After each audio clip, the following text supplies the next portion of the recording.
इस्लाम पलूस रसूल खुदा के साथ कैसे वक्त गुजारता था, खुद यसु मसीह की जात के बारे में बताया गया था।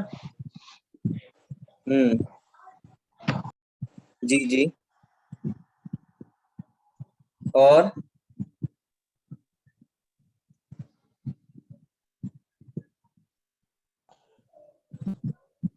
कोई और?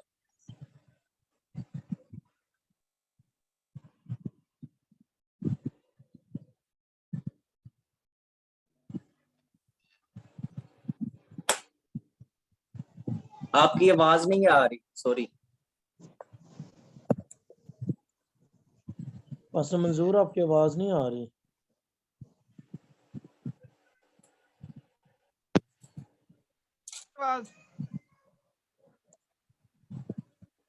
हेलो जी जी जी, बोलें सर। जी अभी आई।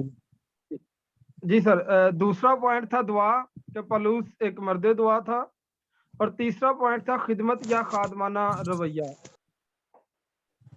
ओके, तो हम आज इसी टॉपिक को, पलूस रसूल की जिंदगी को आगे बढ़ाएंगे, और उसकी जिंदगी जो है वो हमारे लिए एक मिसाल है।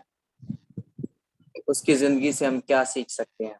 तो आप जितने आज मैं 6 पॉइंट आप लोगों के साथ शेयर करूंगा, 6 पॉइंट पलूस रसूल की जिंदगी के बारे में। और वो 6 पॉइंट्स जो हैं मेरी जिंदगी पर, आपकी जिंदगी पर वो पूरे उतरते होंगे, और मुझे और आपको इन 6 पॉइंट्स की जरूरत होगी। अगर आप खिदमत में हैं तो आप नोट्स बनाइएगा, बड़े खूबसूरत से नोट्स आप बना सकते हैं।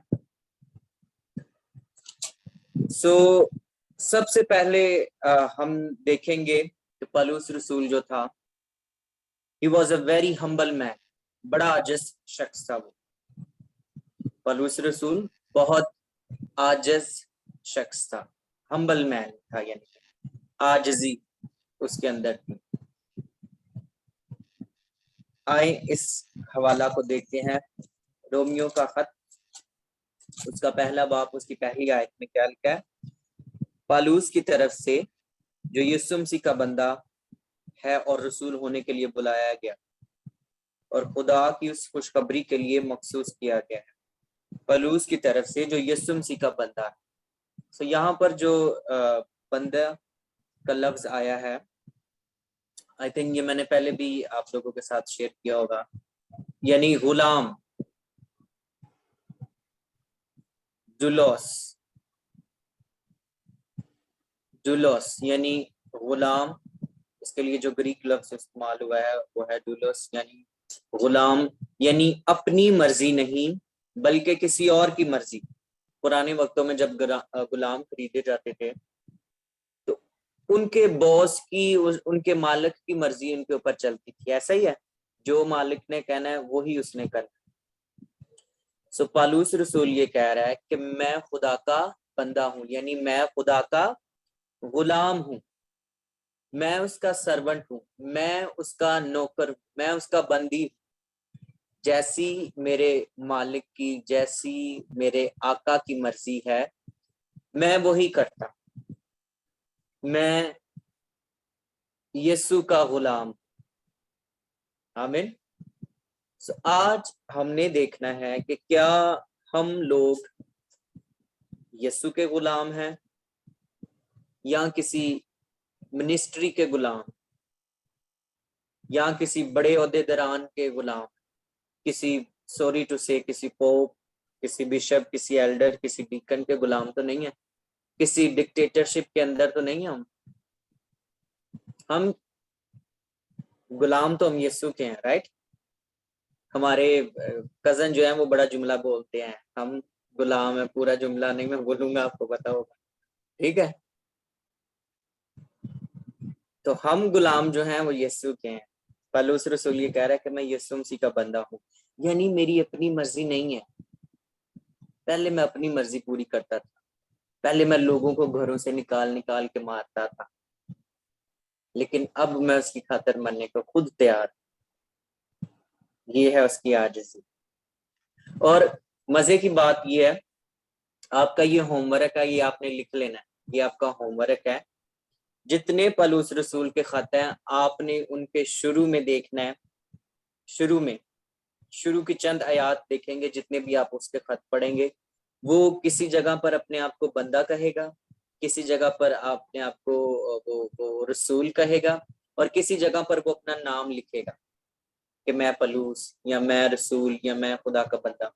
तो आपका ये होमवर्क है कि जितने उसके खत हैं आपने उनको, उनके जो पहले पहले चैप्टर हैं वो पढ़ने हैं, और वहां से देखना है कि कितनी बार उसने ये मेंशन किया अपने आप को, कितनी आजिज़ी वो दिखाता है। जो भी खत लिखता है उसमें वो जरूर अपनी आजिज़ी शो करता है। मैं खुदा का बंदा, मैं खुदा का रसूल, जो उसकी तरफ से मुकर्रर किया गया, जिसको मखसूस किया गया, मुझे खुदावंद मिला जब मैं दमिश्क की राह में जा रहा।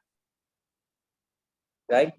सो आजिज़ी मिनिस्ट्री ऑफ एसेंशियल का एक खास जुज है, एक खास पहलू है।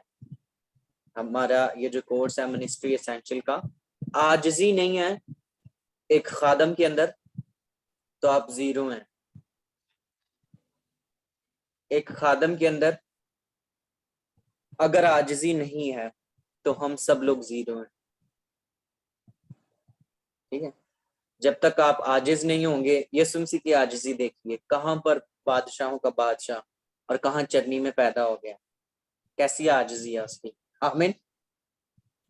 यीशु मसीह की कुदरत को देखें, कहां फरिश्ते दिन और रात उसकी सिताइश, उसकी परस्तिश करते हैं, कहां जमीन पर हेरोदीस और उसके लोग उसे मारने के लिए तैयार खड़े हैं। ये है आजिज़ी। राइट, हम्बलनेस, सब कुछ छोड़ दिया, बिल्कुल जीरो लेवल पर वो आ गए। सो नंबर 2, एक खुदा के खादम को मैन ऑफ विजडम होना चाहिए, यानी अक्लमंद। खुदा की जो विजडम है, इलाही जो विजडम है, वो उसके पास होनी चाहिए। एक खुदा के बंदा के पास एक इलाही जो विजडम है, जो खुदा की विजडम है, वो होनी चाहिए। जैसे पलूस रसूल खुदा की विजडम से, उसकी अकल से भरा हुआ था। विजडम ऑफ गॉड मिनिस्ट्री में बहुत जरूरी है। एक समझदार लीडर का होना, एक समझदार पास्टर का होना बहुत जरूरी है। अगर लीडर ही ऊपर ठीक नहीं है तो नीचे भी सारी जो है वो अफेक्ट करेगा। ठीक है, लीडर के पास अगर विजडम नहीं है तो नीचे जो उसके लाइन चल रही होगी, जो डिसाइपल होंगे, उनके पास भी विजडम नहीं है। सो एक लीडर का खुदा के फहम से, उसके दराक से भरा होना बहुत जरूरी है। सुलेमान की हिकमत को देखिए आप, आपको वो याद होगा वो बच्चे वाला वाकया कि वो उसको कहता है कि इसको काट कर आधा इसको दे दो, आधा इसको दे दो। ठीक है, सो विजडम, खुदा ने उसे अकल दे रखी थी। और इसको हम देखते हैं इमाल 26वां बाब उसकी 27वीं आयत देखते हैं। इमाल 26वां बाब 27वीं आयत, 26 की 27।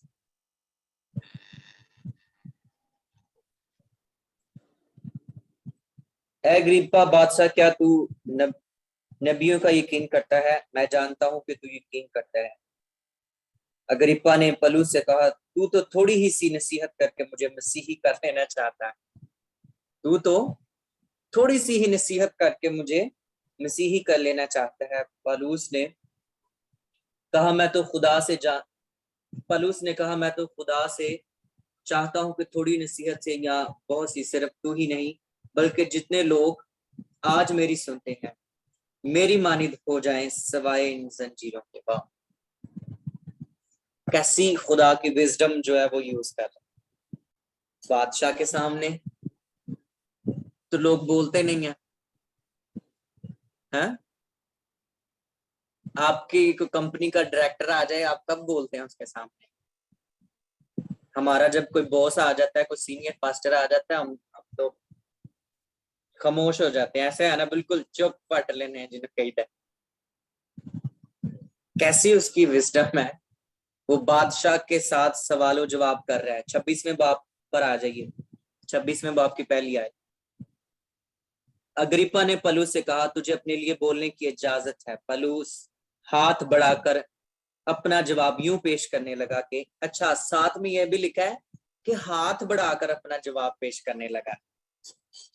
हाथ बढ़ाकर ऐसे, मैं देखना चाहता हूं आप लोग भी, सब लोग अपना हाथ बढ़ाइए जरा, ऐसे करें।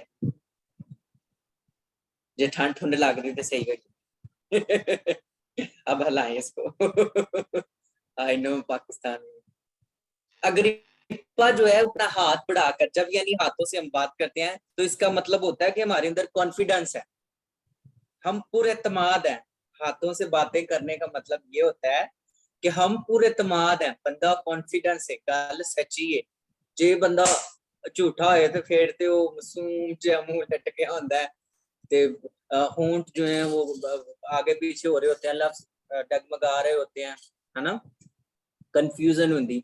लेकिन यहाँ पर लिखा है कि उसने अपना हाथ बढ़ाया और अपना मुद्दा बयान करने लगा। कैसी विजडम है उसके पास, आमीन।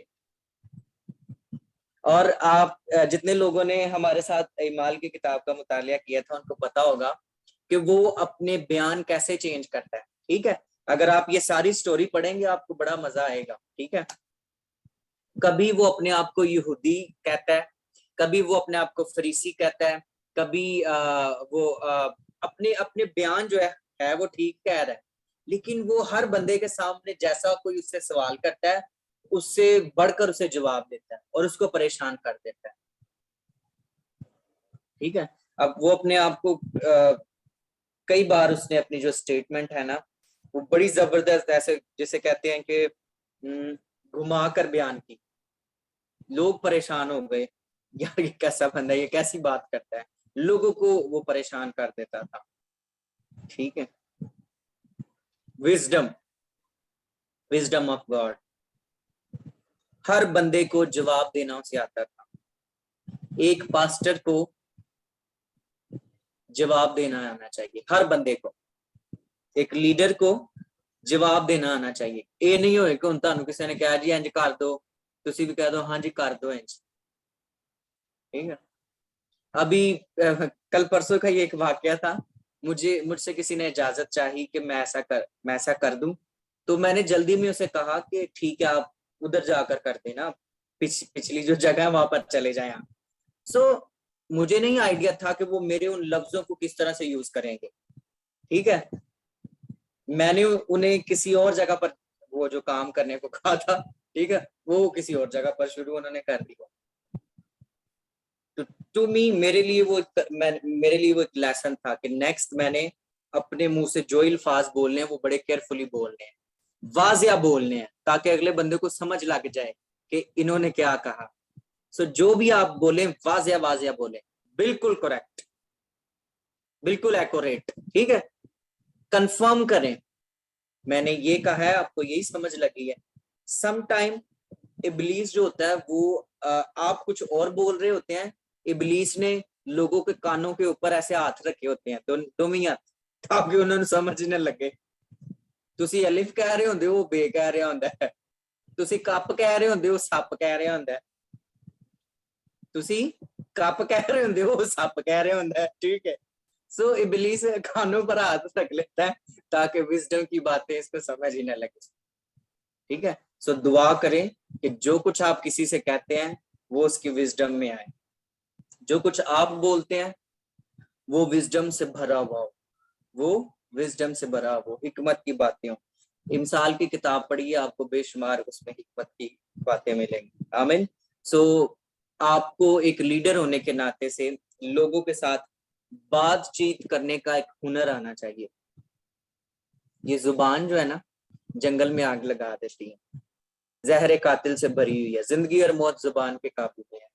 सो विजडम कहाँ से निकलेगी? आपकी जुबान से। जिनी देर तुसी चुप किसी ने यही लगना है वाह भाई वाह क्या बंदा है, जो तुसी बोलना है तो फिर पता लगना है कि आपके अंदर क्या है, आपकी क्वालिटीज क्या है, क्या कुछ आपके अंदर भरा हुआ। आप लोग जो है ना, लोग वो आपकी बातों से आपको पहचान लेंगे कि आप क्या हैं। ऐसे ही है ना, लोग जज करते हैं, राइट। सो इसीलिए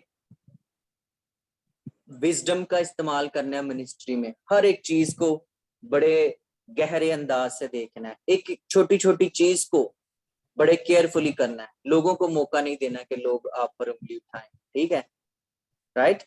और रूल कुद्दुस को इनवाइट करना है कि वो आपको ऐसी हिकमत और ऐसा फहम दे के आप उसके मुताबिक चल सकें और वही करें जो उसकी मर्जी है। आमीन।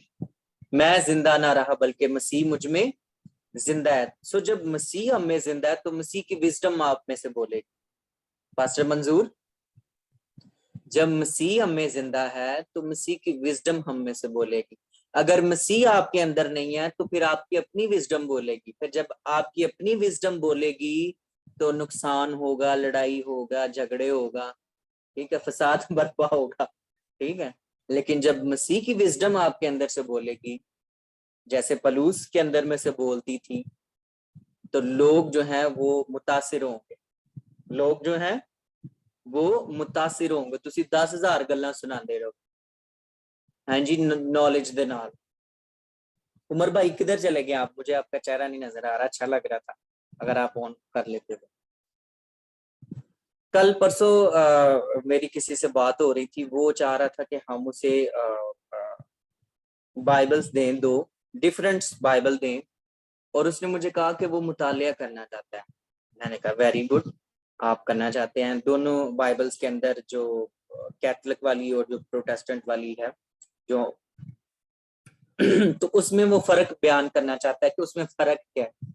तो आई वाज जस्ट, मैं सोच रहा था कि शायद ये अपने आप से खुदा के कलाम को सीखने की कोशिश कर रहा है, अपनी विजडम से खुदा को समझने की कोशिश कर रहे हैं। बात की समझ लग रही है? हम अपनी विजडम से खुदा को नहीं समझ सकते जब तक आपकी विजडम को ऊपर से ना खोला जाए। ये इकरार करने के लिए कि यीशु खुदा का बेटा है, आपको विजडम ऊपर से दी जाती। आमीन, प्रेज द लॉर्ड। आप यीशु के कलाम को रूल कुद्दुस के बगैर कभी भी नहीं समझ सकते। जिन लोगों के पास रूल कुद्दुस नहीं है और वो यीशु के कलाम की मुनादी करते हैं, वो सिर्फ नॉलेज झाड़ देने की झाड़ देने नॉलेज झाड़ देने।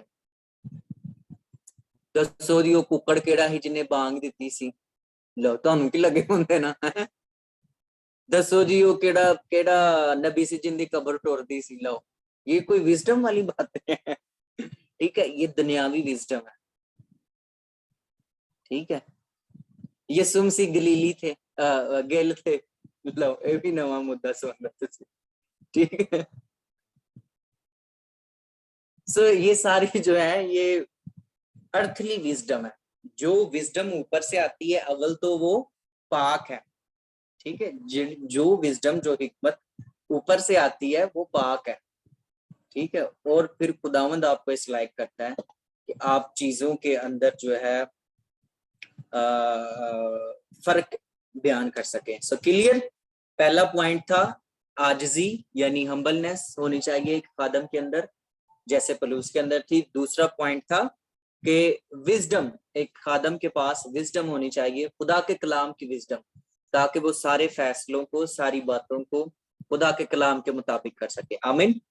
तीसरा पॉइंट है, एक पास्टर को वेरी फ्रेंडली होना चाहिए, like a family member. A pastor must be have a good relationship with the congregation. इसके लिए हम देखेंगे रोमियो का खत, उसका आखिरी बाब। एक पास्टर का कलीसिया के साथ रिश्ता जो है, लिंक जो है, वो बड़ा गहरा होना चाहिए, बड़ा गहरा लिंक होना चाहिए। 16वें बाब में आपको अगर आप पढ़ते हैं तो इसमें सब नाम ही लिखे हुए हैं। आपने ये तरतीब लिख कर लानी है कि कितने नाम है इसमें, ठीक है। आपने इसका मुतालिया करना है। सो इसका मतलब है कि पलूस रसूल को ये सब लोग जो थे उनके नाम जुबानी याद थे, उनको ये नाम जुबानी याद थे। इसका क्या मतलब है? कि वो इनको जानता था और इनके लिए दुआ करता था। अगर आप आखिरी आयत को देखेंगे तो आपको पता चल जाएगा कि वो कहता है कि मैं जो है, मेरी ख्वाहिश है मैं तुमसे मिलूं। हर खत के आखिर में या शुरू में यही होगा, मेरी ख्वाहिश है मैं तुमसे मिलूं, मैं आपके लिए दुआ कर रहा हूँ, ठीक है, मैं आपको रूबरू देखना चाहता हूँ। हर खत में वो अपनी इस ख्वाहिश का इजहार करता है, राइट। सो एक पास्टर जो है उसका कलीसिया के साथ गहरा संबंध होना चाहिए। बताने का मकसद ये है कि उसको अपनी कलीसिया के नाम याद है, कलीसिया के जितने मेंबर हैं, जिस जिस जगह पर जो जो कलीसिया है, उसे अपनी कलीसिया के मेंबर्स के नाम याद है, अपने दोस्तों के नाम याद है। क्या आपको अपने चर्च के लोगों के नाम याद होंगे तो आप दुआ कर सकते होंगे ना उनके लिए, राइट। जो ना ही नहीं याद होने तो दुआ कितों होनी चाहिए। पास्टर जी साढ़े वास्ते भी दुआ कर छड़े हो। अच्छा जी, कर छड़ांगे साढ़े वास्ते दुआ, नाम हमें याद ही ना हो। मुझे अक्सर मुझे याद है जब मैं पास्टर हिजकिल सरोज साहब से पहली बार मिला, तो जब मैं दूसरी बार मिला उनसे तो उनको मेरा नाम याद था, असद, ठीक है। अक्सर मैंने जो बड़े बड़े लोग देखे हैं, बड़े खादम देखे हैं जो मैच्योर है, आप उनसे एक बार मिल लें, दोबारा आप उनसे मिलें तो उनका नाम जो है, आपका नाम उन्हें याद हो जाता है। सो मेमोरी इज वेरी इंपॉर्टेंट, ठीक है, रिलेशनशिप इज वेरी इंपॉर्टेंट। और फिर अगर आप इमाल की किताब में देखते हैं तो जब भी पलूस रसूल सफर करता था तो उसके साथ अक्सर उसके दोस्त होते थे, डिसाइपल होते थे उसके साथ, वो अकेला कभी नहीं कहीं जाता। गया होगा लेकिन ज्यादातर उसके साथ लोग होते थे, टीम होती थी, एक पूरी एक फैमिली थी, एक खानदान था। आजकल के चर्चेस जो हैं उनमें खानदान का जो एक सिलसिला है, जो एक फ्रेंडशिप है, इस चीज की कमी है, राइट। बस फर्जी तौर पर हम चले गए, दुआ कर ली, गीत गा लिए, हदिया दे दिया, वापस आ गए। एक फैमिली का रिलेशनशिप नहीं है, फैमिली वाला रिलेशनशिप नहीं है। पलूस रसूल अपने शागिर्दों को रूहानी बेटा कहता है, ठीक है, रिलेशनशिप की कमी। सो एक चर्च के अंदर रिलेशनशिप का होना एक दूसरे लोगों से बहुत जरूरी है। ना ना पादरी साहब, जे तुसी इन्हां नूं सद लिता ते असीं नहीं जी आना चर्च, अगर आपने इनको हार पा दिया तो हम नाराज हो जाएंगे, अगर उन्हें गीत गाना है तो फिर हम भी गीत गाएंगे, राइट। उसे क्यों एल्डर बनाया गया, उसे ये क्यों किया गया, उसे वो क्यों किया गया? Complaints complaints complaints, that means कोई रिलेशनशिप नहीं है। ऐसे ही है, अगर जिस जगह पर रिलेशनशिप होगा वहां पर ऐसी बात नहीं आई, राइट। सो चौथा point, man of suffering. Palus रसूल जो था वो मुसीबतों को बर्दाश्त करने वाला खादम था, ऐसा खादम था जो मुसीबतों का सामना करता था, मुसीबतों को बर्दाश्त करता था। इसके लिए देखिए दूसरा करंथियों 11वां बाब 23वीं आयत, दूसरा करंथियों 11वां बाब 23वीं आयत। कौन पढ़ेगा इसको?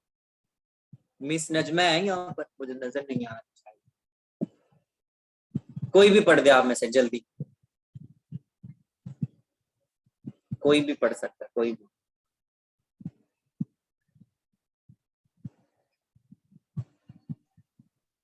कलाम खुदा में जो लिखा है, आई थिंक आप मेरे मेरी आवाज रिलेशनशिप में, जी जी जी, दूसरा ग्रंथियों और उसका 11वां बाब और उसकी 23 आयत के अंदर, क्या वही मसीह के खादम है?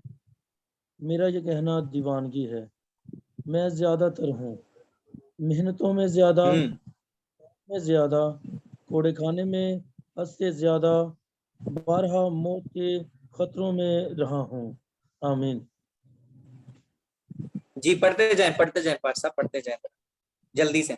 मैंने यहूदियों से 5 बार कम 40 कोड़े खाए, 3 बार बैंत लगे, 1 बार संसार किया गया, 3 मरतबा जहाज टूटने की बला में पड़ा, एक रात दिन समंदर में काटा, मैं 12 सफर में, दरियाओं के खतरों में, डाकुओं के खतरों में, अपनी कौम से खतरों में, गैर कौमों से खतरों में, शहर के खतरों में, बियाबान के खतरों में, समंदर के खतरों में, झूठे भाइयों के खतरों में, मेहनत और मुशक्कत में, 12 बेदारी की हालत में, भूख और प्यास की मुसीबत में, 12 फाका कशी में, सर्दी और नंगेपन की हालत में रहा हूँ, और बातों के अलावा जिनका मैं जिक्र नहीं करता, सब कलीसियाओं की फिक्र मुझे हर रोज आ दबाती है।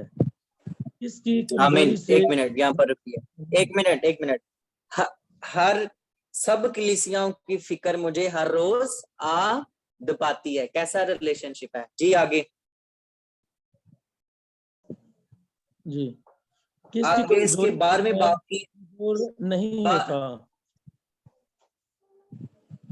12वें बाप की अगर आप 9वीं आयत से शुरू करके 10वीं आयत तक पढ़ते हैं तो आपको वहां पर भी कुछ इसकी जो प्रॉब्लम्स हैं नजर आए।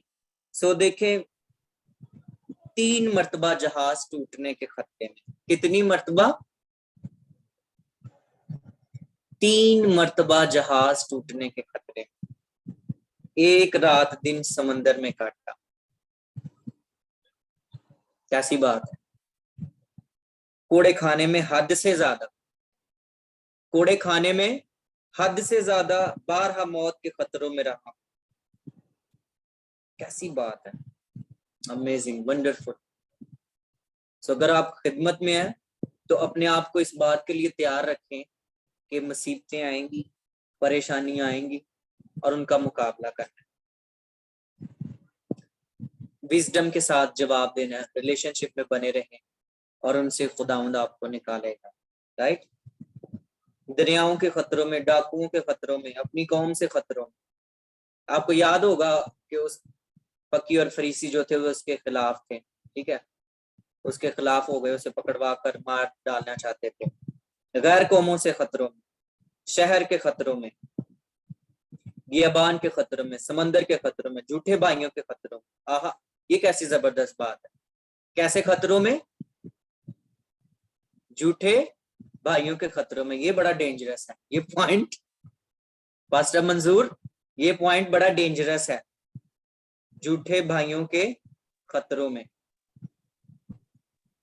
इब्लीस जो है वो बड़ा मक्कार है, धोखेबाज है, लोगों को इस्तेमाल करता है। झूठे भाइयों के खतरों में। जितना मासूम हम किसी को समझते हैं वो उतने होते नहीं, मक्कारी होती है उनके अंदर। झूठे भाइयों के खतरों में। झूठे भाई मतलब क्या? जो है तो कहलाते तो रास्तबाज है, कहलाते तो मसीह के हैं, लेकिन अंदरों को जो हो रही होंगे, राइट? अंदर वाला सिस्टम कुछ और होता है। सो ये बंदा बड़ा डेंजरस होता है, जो ऊपर से कुछ और बाहर से कुछ और हो। ऐसा ही है, मुंह से सलाम जी, जय मसीह की, प्रभु दा धन्यवाद है, खुदा थानू बरकत दे, घर गए नहीं थे, आपको गिराने का मंसूबा पहले उन्होंने तैयार कर लिया। इंदे चर्च बड़े लोग आंदे ने, पता की करता है? तुम ही बाइबल स्कूल जाना है आजकल? वाह भाई वाह। झूठे भाइयों के खतरों में। पास्टर मंजूर जी सलाम, भाई रियासत सलाम, खुदा आपको बरकत दे, आपके साथ हो, आप बड़ा अच्छा काम कर रहे हैं, बड़ी अच्छी खिदमत कर रहे हैं। ना ही कोनी मार के दूजे बंदे ने, मैनू नहीं पता भला, जानना वा मैं ना। ये क्या है? ये है झूठे भाई। ये क्या है? ये है झूठे भाई। झूठे भाई, ठीक है। मेहनत और मुशक्कत में इत्थे आगे कुछ लोगों को थोड़ी जी प्रॉब्लम होती है। मेहनत और मुशक्कत में, मेहनत और मुशक्कत में, 12 बेदारी की हालत में, भूख और प्यास की मुसीबत में, भूख और प्यास की मुसीबत में सम टाइम कुछ लोगों से भूख बर्दाश्त नहीं होती, दैट्स फाइन, ये कोई बड़ी बात नहीं है, नेचुरल लगे। बारहा फाका कशी में सर्दी और नंगेपन की हालत में रहा, वाह। और बातों के अलावा जिनका मैं जिक्र नहीं करता, सब कलीसियाओं की फिक्र मुझे हर रोज आद बाती, हर रोज आद बाती है। ओए होए, कैसी जबरदस्त बात है। हर वक्त, हर रोज उसको बेचैनी लगी रहती है कि मैं किसी को अंजील सुनाऊं यीशु। आमीन। अब जब पहले नहीं था मुझे इतना मिशन के बारे में पता, शुरू से मैं खिदमत में था, लेकिन हमें ये पता नहीं था कि कितना जरूरी है कि लोगों तक जो है इंजील की बात सुनाई जाए। जो हम क्या कर रहे हैं, जिन्होंने पहले ही आंदा सी उन्होंने सुनाई जाने, उन्होंने सुनाई जाने, नए लोगों तक हम अप्रोच ही नहीं करते। अब जब से भाई रिचर्ड से हमने सुन रहा है मिशन मिशन मिशन पर ही वो बात करते हैं, फिर पास्टर जोसेफ जो वो भी मिशन पर बात करते हैं, पास्टर शुबैले जो हैं वो तो एक दिन कह रहे थे कि जब तक मैं पास्टर ही नहीं ऑर्डेन करता, जब तक मुझे ये ना कंफर्म हो कि ये हफ्ते में 2 बार आउटरीच के लिए जाता है कि नहीं। ठीक है। so, अब जो है मेरे अंदर ये बेचैनी होती है, जब भी मैं किसी को देखता हूँ तो मेरी कोशिश ये होती है कि इसके साथ यीशु की बात की जाए, इसको किसी ना किसी तरह यीशु मसीह के बारे में बता दिया जाए। ठीक है। मैंने आपको बताया था, अपनी गवाही शेयर की थी कि मैं एक डॉक्टर के पास गया तो उसने मुझे मेरा नाम पूछा कि आपका नाम क्या है, तो मैंने उसे पर्पसली बताया कि मेरा नाम पास्टर असद आरिफ मसीह है and I am Christian, Pakistani Christian, belong to Pakistan और लाइक समथिंग। मैंने बड़ा सा इंट्रोडक्शन करवा दिया, तो वो मेरे मुंह की तरफ देख रहा था कि मैंने तो तुम्हें सिर्फ तुम्हारा नाम पूछा था, तुमने सारा कुछ क्यों बता दिया है। तो मैंने उसे कहा कि मैं चाहता था कि मैं आपको बताऊं यीशु के बारे में, इसलिए मैंने थोड़ा सा लंबा कर दिया। ठीक है। तो ये एक टूल है, right. Okay, come back to the point. Suffering बर्दाश्त करना है हमने खिदमत के अंदर। ये जो सारी मुसीबतें हैं, ये तकरीबन 35 के करीब 35 मुसीबतों का जिक्र किया गया है। तो आप देखें, क्या आप इन सब चीजों को बर्दाश्त कर सकते हैं? मुखालफत की बर्दाश्त कर सकते हैं? भूख को, प्यास को, खिदमत के अंदर मिशनरी जो है उसे ये करना पड़ता है।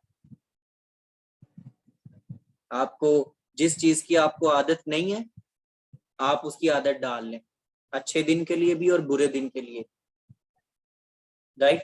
पौलुस रसूल कहता है फिलिपियों में, मैं हर हालत में बढ़ना और घटना जानता हूं।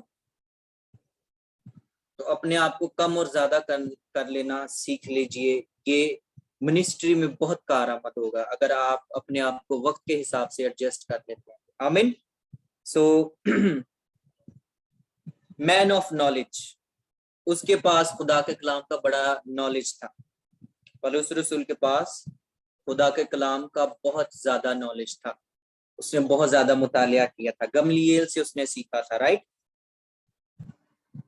जो कि एक उस दौर का माहिर उस्ताद गिना जाता था। और कहा जाता है, एक अंदाजे के मुताबिक, मैं एक सेशन ले रहा था उसमें कहा जाता, वो एक पास्टर बता रहे थे कि उसके कमो बेश 500 के करीब स्टूडेंट थे। गमलीएल के 500 के करीब, एक क्यास राय की जाती है कि 500 के करीब उनके स्टूडेंट थे। सो इमाल 20वां बाब इमाल की किताब बहुत जबरदस्त है, इसमें बेशुमार पॉइंट्स आएंगे, ये आप जरूर पढ़िएगा। 20वां 20, 21 और 22। तो इसमें आपको नजर आएगा कि पौलुस रसूल जो है वो किस तरह से कहता है कि मैं क्या था। तो देखते हैं 22वां बाब उसकी दूसरी आयत, इमाल 22वां बाब दूसरी आयत। मैं यहूदी हूं और किलिकिया के शहर तरसीस में पैदा हुआ, मगर मेरी तरबियत इस शहर में गमलीएल के कदमों में हुई। किसमें हुई? गमलीएल के कदमों में हुई। आजकल के डिसाइपल कहते हैं हमारी तरबियत उस्ताद के सर पर होनी चाहिए। उस्ताद तरले करे खिच खिच के ले आए तो फिर ही ਅਸੀਂ ਸਿੱਖਾਂਗੇ। A true disciple always sit in his teacher feet, ठीक है, वो अपने उस्ताद के कदमों में बैठता है, एक जो ट्रू डिसाइपल है। आमीन, एक जो सच्चा सिपाही है। तो आगे बढ़ते हैं, वो कहता है और मैंने बाप दादा की शरीयत की खास पाबंदी की तालीम पाई। कैसी तालीम पाई? शरीयत की खास तालीम पाई, नॉलेज था उसके पास। और खुदा की राह में ऐसा सरगर्म था जैसे तुम सब आज के दिन हो। ठीक है जी। तो यहाँ पर हमें पता चलता है कि उसके पास खास तालीम थी, वो शरीयत के एक एक जो कहता है ना हुक्म से, हर एक एक बात से वाकिफ था। So he was a man of knowledge. उसके पास शरीयत का क्या कह सकते हैं कि एक अंबार लगा हुआ था नॉलेज का, उसे हर एक बात का पता था। कैसी बात है, खुदावन ने उसे तैयार किया, शरीयत का उस्ताद बनाया, उसे सब कुछ सिखाया और फिर बाद में खुदावन उसी तालीम को नए अहदनामे में उसे इस्तेमाल करवाता है। आमीन। कैसी बात है, खुदावन ने उसे तालीम हासिल करने दी और उसके बाद वही जो नॉलेज था जो उसने सीख लिया था गमलीएल से, जो उसने शरीयत से सीख लिया था, उसी नॉलेज पर, वही हिकमत जो उसने सीख ली थी, उस पर रूल कुदस ने अपना काम करना शुरू कर दिया। आमीन। रूल कुदस ने उसको हमवार करना शुरू कर दिया, उसकी विजडम को और ज्यादा बढ़ा दिया और ज्यादा खोल दिया, और इसी वजह से उसने ये खत लिखा। आमीन।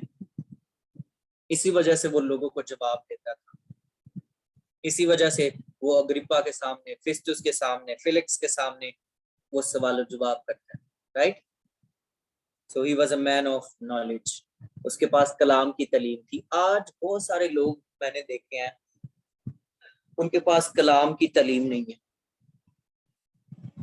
खिदमत वो करते हैं, बड़ी अच्छी बात है, करें, मुझे कोई इतराज नहीं है, लेकिन मुझे इतराज इस बात पर होगा कि अगर आप इंजील की मुनादी नहीं कर, अगर आप कहानियां सुना रहे हैं लोगों, अगर आप इंजील की खिदमत नहीं कर रहे, यीशु के कलाम की खिदमत नहीं कर रहे, तो मुझे नहीं बल्कि पाक रूह को सबसे पहले आप पर तराज होगा, यीशु को आपके ऊपर तराज होगा। अगर आप कहानियां सुना के सारा कुछ टाल देते हैं, तो इसका मतलब है आप अपनी रिस्पॉन्सिबिलिटी को ठीक तरीके से निभा नहीं रहे। अगर आप एक पास्टर हैं, आपको खिदमत के लिए बुलाया गया है, एल्डर है, डीकन है, बिशप है, व्हाटएवर जो कुछ भी है, आप इज्जत के लायक हैं, लेकिन अगर आप कलाम की मुनादी नहीं कर रहे, आप अगर कहानियां, स्टोरियां सुना रहे हैं, तो आप अपना भी टाइम वेस्ट कर रहे हैं उन लोगों का। सो इसलिए जरूरी है कि कलाम की मुनादी करें। तेरा कलाम मेरे कदमों के लिए चिराग और मेरे राह के लिए रोशनी है। तेरा कलाम मेरे कदमों के लिए चिराग और मेरी राह के लिए रोशनी है। ठीक है। शुरू में लिखा है कि खुदा में कलाम था और कलाम खुदा के साथ था। पैदाइश में लिखा है कि उसने कलाम किया तो सब कुछ बनता गया। सो कलाम, एवरीवेयर इज कलाम। बाइबल के शुरू से लेकर आखिर तक कलाम ही होता जा रहा है। ठीक है।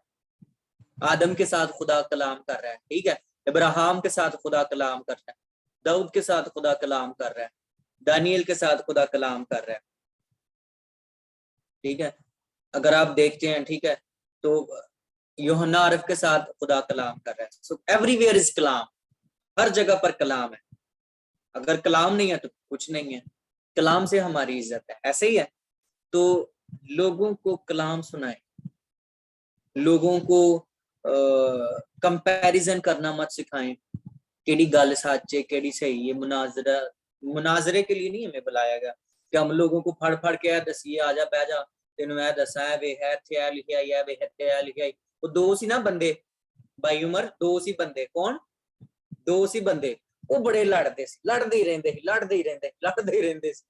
किसी ने उन्होंने सुलह करा दी, उन्होंने समझाता भी लड़ना नहीं है, आज तो बाद नहीं लड़ना। तो उन्होंने की किया, वाली लड़ना शुरू हो गए। वाली हैं, मेरा वाला सही हो गया ना, मेरा वाला सही है, ठीक है।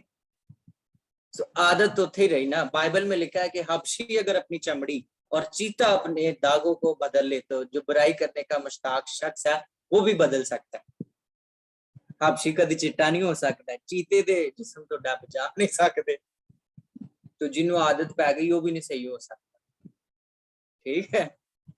अनलेस अनलेस खुदा ना उसे बदले तो वो नहीं बदल सकता, ठीक है। आए आगे चलते हैं। एक पास्टर को, एक लीडर को क्राइस्ट रिप्रेजेंटेड होना चाहिए। A pastor, a leader must be representative of Jesus Christ। मतलब के यीशु मसीह वांगू होए, यीशु मसीह नु पेश करो तुसी। कल परसों हमारे चर्च में एक बहन आई, तो इंडिया से थी वो, तो जब वो मेरे साथ बात कर रही थी तो मुझे मतलब एनॉइटिंग उनके अंदर से निकल कर रिसीव हो रही थी। मुझे पता लग रहा था कि इस बहन के अंदर वाकई खुदा काम कर रहा है, ठीक है। तो आपने क्राइस्ट को रिप्रेजेंट करना है, आपके अंदर से मसीह निकले। आप जब बात करें तो यीशु आप में से निकले, ठीक है। आप जब बोलें तो लोग जाने। जब भाई उमर गीत गाता है तो वाकई मसीह को रिप्रेजेंट कर रहा होता है, मसीह के खादम बन जाए, मसीह के हाथ और पैर बन जाए, ठीक है। जैसे यीशु मसीह लोगों से प्यार करता था, वैसे ही अगर आप मसीह के लोगों को प्यार करेंगे तो आप यीशु मसीह को रिप्रेजेंट कर रहे हो, एम्बेसडर ऑफ गॉड बन जाए। एक खादम की जिंदगी में सबसे बड़ी ये बात होनी चाहिए कि यीशु मसीह को पेश करें, यीशु मसीह को अपने आप में से जाहिर करें। जैसी मोहब्बत यीशु मसीह लोगों से रखता था वैसे ही हमने लोगों से मोहब्बत रखनी है।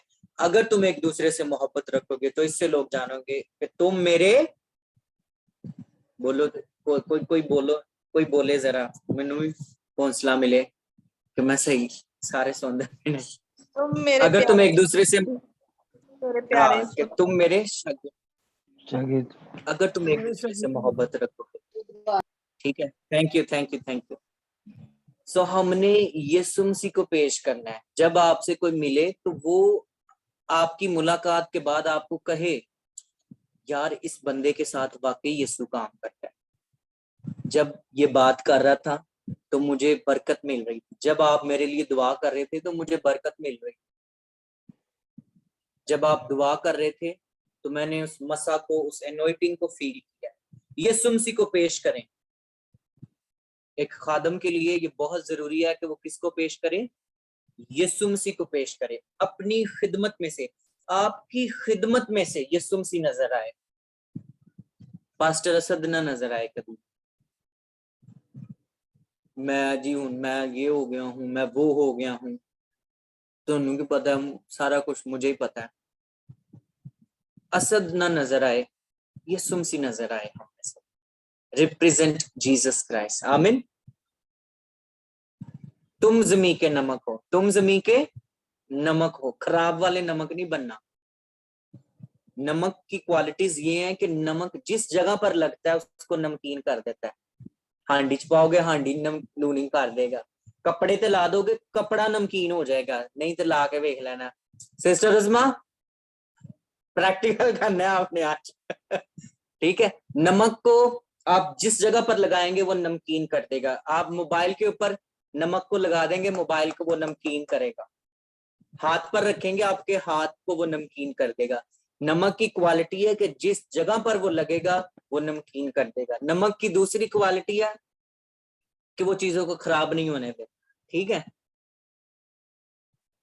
नजर आए आपके अंदर में से यीशु नजर आए, हम घटते जाएं और वो बढ़ता जाए। आमीन। Praise the Lord. So number 1 मैं रिपीट करूंगा, आजिजी। खादम के अंदर आजिजी होनी चाहिए। नंबर 2 विजडम होनी चाहिए। नंबर 3 फ्रेंडली होना चाहिए, रिलेशनशिप में होना चाहिए चर्च के साथ। मैन ऑफ सफरिंग, मुसीबतों को बर्दाश्त करने वाला होना चाहिए। खुदा के कलाम से लबरेज होना चाहिए खादम। यीशु मसीह को रिप्रेजेंट करने वाला होना चाहिए। आमीन। 1 मिनट में दूंगा, 1 मिनट में दूंगा। अगर आपके साथ कोई दोस्त कोई अजीजो कारब बैठा हुआ है, उसके साथ ये सारी बातें डिस्कस करें। 1 मिनट है, उसे बताएं जो आज आपने सीखा है 1 मिनट के अंदर। उसके बाद फिर हम क्लोजिंग की तरफ चलेंगे। आपके पास कोई है? अगर नहीं है तो कोई बात नहीं, लेकिन जिसके पास लोग बैठे हुए हैं, फैमिली मेंबर्स, स्टूडेंट्स, उनके साथ शेयर करें कि आज उसने क्या सीखा है।